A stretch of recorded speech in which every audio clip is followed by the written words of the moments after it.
ಓಂ ಗುರುಭ್ಯೋ ನಮಃ. ಇವತ್ತು ಯಾರದೇ ಜಾತಕದಲ್ಲಿ ಅಲ್ಪಾಯು, ಮಧ್ಯಾಯು, ದೀರ್ಘಾಯು ಅಂದ್ರೆ ಒಂದು ಒಂದು ಕಾಲಘಟ್ಟವನ್ನು ಒಂದು ನಿರ್ಣಯ ಮಾಡಿದ್ದಾರೆ. 36 ವರ್ಷದ ಒಳಗೆ ಏನಾದ್ರೂ ಅವರ ಒಂದು ಮರಣ ಹೊಂದಿದ್ದಲ್ಲಿ ಅದು ಅಲ್ಪಾಯು ಆಗುತ್ತೆ. ಅದೇ ರೀತಿ 65 ಅಥವಾ 65ನೇ ವರ್ಷದಲ್ಲಿ ಏನಾದ್ರೂ ಅದರ ಒಳಗೆ ಏನಾದ್ರೂ ಮರಣವಾದಲ್ಲಿ ಅದನ್ನ ಮಧ್ಯಾಯು ಅಂತಾರೆ. 65 66ರಿಂದ ಏನಾದ್ರೂ ಏನಾದ್ರೂ ಇದ್ರೆ ಅವರು ಇದ್ರೆ ಜೀವಂತವಾಗಿದ್ರೆ ಅದಕ್ಕೆ ದೀರ್ಘಾಯು ಅಂತ ನಾವು ಜಾತಕದಲ್ಲಿ ನಾವು ಪರಿಗಣನೆ ಮಾಡ್ತೀವಿ. ಅಲ್ಲಿ ನಾವು ಏನಪ್ಪಾ ಒಂದು ನೋಡ್ಬೇಕಂದ್ರೆ ತೃತೀಯಾಧಿಪತಿ ಮತ್ತೆ ಅಷ್ಟಮಾಧಿಪತಿ ಅವರು ಬಲಿಷ್ಠವಾಗಿರ್ಬೇಕು, ಒಂದು ಕಂಡೀಷನ್. ಇನ್ನೊಂದು ಆಯುಷ್ಕಾರಕ ಶನಿ, ಈ ಶನಿಯ ಒಂದು ಸಂಬಂಧ ತೃತೀಯ ಸ್ಥಾನಕ್ಕೂ ತೃತೀಯಾಧಿಪತಿಗೂ ಅಷ್ಟಮ ಸ್ಥಾನಕ್ಕೂ ಅಷ್ಟಮಾಧಿಪತಿಗೂ ಬಂದಾಗ ಅವ್ರಿಗೆ ದೀರ್ಘಾಯು ಇರುತ್ತೆ. ಆ ದೀರ್ಘಾಯು ಮಾತ್ರ ಇವತ್ತು ನಾನು ಹೇಳ್ತೀನಿ. ಮತ್ತೆ ಇನ್ನೊಂದ್ಸಲ ಅಲ್ಪಾಯು ಮಧ್ಯಾಯು ಬಗ್ಗೆ ಮತ್ತೆ ಮಾತಾಡೋಣ. ದೀರ್ಘಾಯು ಯಾಕಂದ್ರೆ ತುಂಬಾ ಆಯುಸ್ಸಿರೋ ಅಂತವ್ರು ಹೆಂಗಿರ್ತಾರೆ ಅನ್ನೋದೇ ಇವಾಗ ತುಂಬಾ ಬದುಕಿರ್ಬೇಕು ಅಂತ ಎಣಿಸ್ತಾರೆ. ಆ ರೀತಿ ಇದ್ದಾಗ ನಾವು ದೀರ್ಘಾಯು ಹೆಂಗಿರುತ್ತೆ ಅಂತ ಒಂದು ಜಾತಕದಲ್ಲಿ ನಾವು ನೋಡೋಣ. ಈ ಉದಾಹರಣೆಗೆ ಇದೇ ಮಕರ ಲಗ್ನನೇ ತಗೊಳ್ಳೋಣ. ಲಗ್ನಾಧಿಪತಿ ಶನಿ 6ನೇ ಮನೇಲಿ ಇದ್ದಾನೆ. 6ನೇ ಮನೇಲಿದ್ದು ಇಲ್ಲಿ ರವಿ, ಬುಧ, ಗುರು ಈ ರೀತಿ ಬರುತ್ತೆ. ಯಾವ್ದ್ರಲ್ಲಿ ಗೋಚಾರದಲ್ಲಿ ನಾವು ಈ ರೀತಿ ಭ್ರಮಣೆ ಮಾಡುವಾಗ ಕೆಲವು ಆ ಟೈಮಲ್ಲಿ ನಾವು ಹುಟ್ಟಿದಾಗ ಅಂದ್ರೆ ಗುರು ಒಂದು ವರ್ಷಕ್ಕೂ ಒಂದು ರಾಶಿ ಪರಿಭ್ರಮಣೆ ಮಾಡ್ತಾನೆ.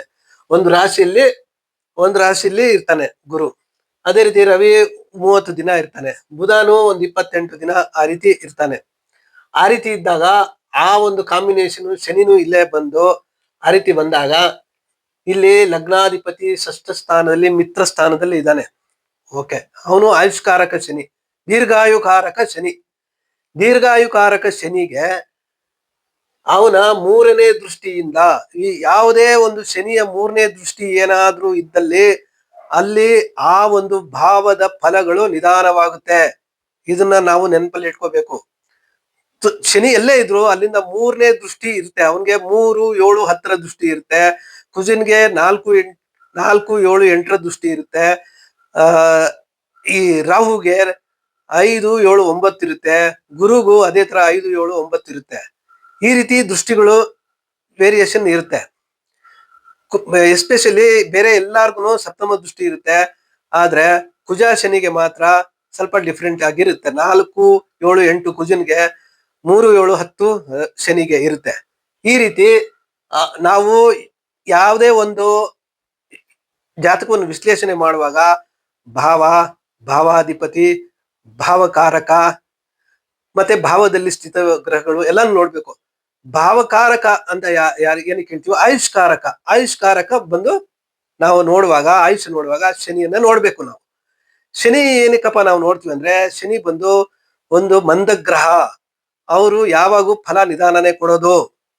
ಅದೇ ರೀತಿ ಏನೇ ಒಂದು ಕಾಯಿಲೆ ಬಂದ್ರು ಆ ಒಂದು ಭಾವಕ್ಕೆ ಅವನು ದೃಷ್ಟಿ ಕೊಟ್ಟಾಗ ಅವನು ಬಲಿಷ್ಠನಾಗಿದ್ದಲ್ಲಿ ಒಂದು ಶುಭ ಫಲಗಳು ತುಂಬಾ ದಿನ ಇರುತ್ತೆ.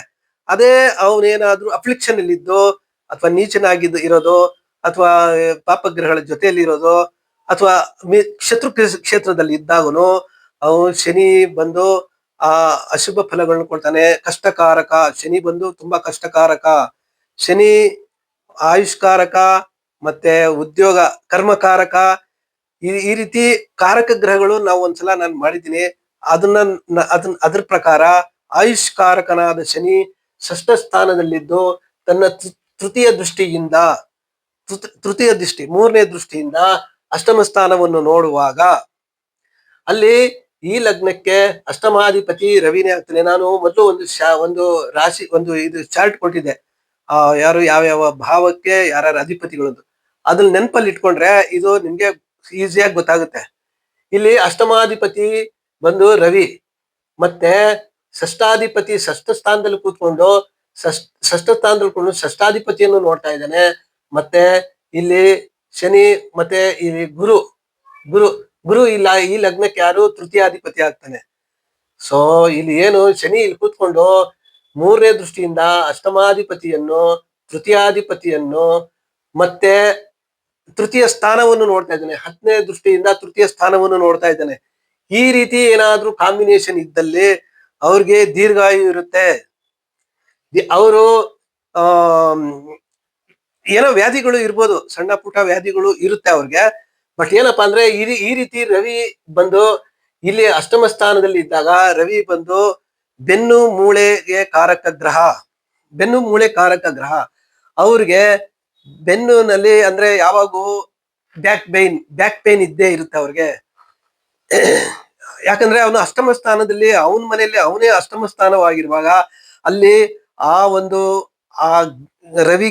ರವಿ ಬಂದು ಆರೋಗ್ಯಕಾರಕ ಅಷ್ಟಮದಲ್ಲಿ ಇದ್ದಾನೆ. ಆರೋಗ್ಯ ಕಾರಕನಾಗಿ ಅಷ್ಟಮಾಧಿಪತಿ ಅಷ್ಟಮದಲ್ಲೇ ಇರೋದ್ರಿಂದ ಆರೋಗ್ಯನ ಕೊಡ್ತಾನೆ. ಬಟ್ ಏನಪ್ಪಾ ಅಂದ್ರೆ ಅಲ್ಲಿ ಅವನು ಒಂದು ಬೆನ್ನು ಮೂಳೆಗೆ ಕಾಲಪುರುಷನ ಪಂಚಮ ಸ್ಥಾನಾಧಿಪತಿ ಆಗಿ ಅವನು ಈ ಲಗ್ನಕ್ಕೆ ಅಷ್ಟಮಾಧಿಪತಿಯಾಗಿ ಅವ್ರಿಗೆ ಬೆನ್ನು ನೋವು, ಬ್ಯಾಕ್ ಪೇನು ಇದ್ದೇ ಇರುತ್ತೆ. ಈ ರೀತಿ ಇದ್ದಾಗನು ಅವರ ಆಯಸ್ಸು ದೀರ್ಘಾಯು ಇರುತ್ತೆ ಅಂತ ಹೇಳ್ಬೋದು. ಇದನ್ನ ಒಂದು ದೀರ್ಘಾಯುವನ್ನು ಒಂದು ಕಾಂಬಿನೇಷನ್ ಈ ರೀತಿ ಇರುತ್ತೆ. ಅವರು 80, 85, 90 ವರ್ಷದವರೆಗೂ ಅವರು ಇರ್ತಾರೆ. ಅದಲ್ಲಿ ಏನು ಅನುಮಾನ ಇಲ್ಲ ಅಂತ ಹೇಳ್ತಾ ಈ ವಿಡಿಯೋನ ಮುಗಿಸ್ತಾ ಇದ್ದೀನಿ. ಈ ವಿಡಿಯೋ ನಿಮ್ಗೆ ಇಷ್ಟವಾಗಿದ್ದಲ್ಲಿ ಶೇರ್ ಮಾಡಿ, ಲೈಕ್ ಮಾಡಿ, ಸಬ್ಸ್ಕ್ರೈಬ್ ಮಾಡಿ. ಮತ್ತೆ ಏನಾದ್ರೂ ವ್ಯಾಧಿಗಳು ಇದ್ರಲ್ಲಿ, ವ್ಯಾಧಿಗಳಿಗೂ ಕೆಲವು ಗ್ರಹಗಳು ಇದೆ, ಒಂದೊಂದು ಗ್ರಹಕ್ಕೆ ಒಂದೊಂದು ವ್ಯಾಧಿ ಅಂತ ಬರುತ್ತೆ. ಕಾಲಪುರುಷನ ಮೇಷದಿಂದ ಮೀನದವರೆಗೂ ನಮ್ಮ ಇವರು ಮಾಡಿಟ್ಟಿದ್ದಾರೆ ಈ ರೀತಿ ವ್ಯಾಧಿಗಳು ಬರುತ್ತೆ ಅಂತ. ಅದನ್ನು ಏನಾದ್ರೂ ವ್ಯಾಧಿ ಇದ್ದಲ್ಲಿ ಅದನ್ನ ನಿವಾರಣೆ ಮಾಡ್ಕೊಳಕ್ಕಾಗ್ಲಿ, ಪರಿಹಾರಕ್ಕಾಗ್ಲಿ ಬಂದು ನಮ್ಮನ್ನ ನೋಡ್ಬೋದು. ಈ ನಂಬರ್ಗೆ ಫೋನ್ ಮಾಡಿ ಪರಿಹಾರಗಳನ್ನ ಪಡ್ಕೋಬಹುದು ಅಂತ ಹೇಳ್ತಾ ಈ ವಿಡಿಯೋನ ಮುಗಿಸ್ತಾ ಇದ್ದೀನಿ. ಜೈ ಶ್ರೀ ಕೃಷ್ಣ.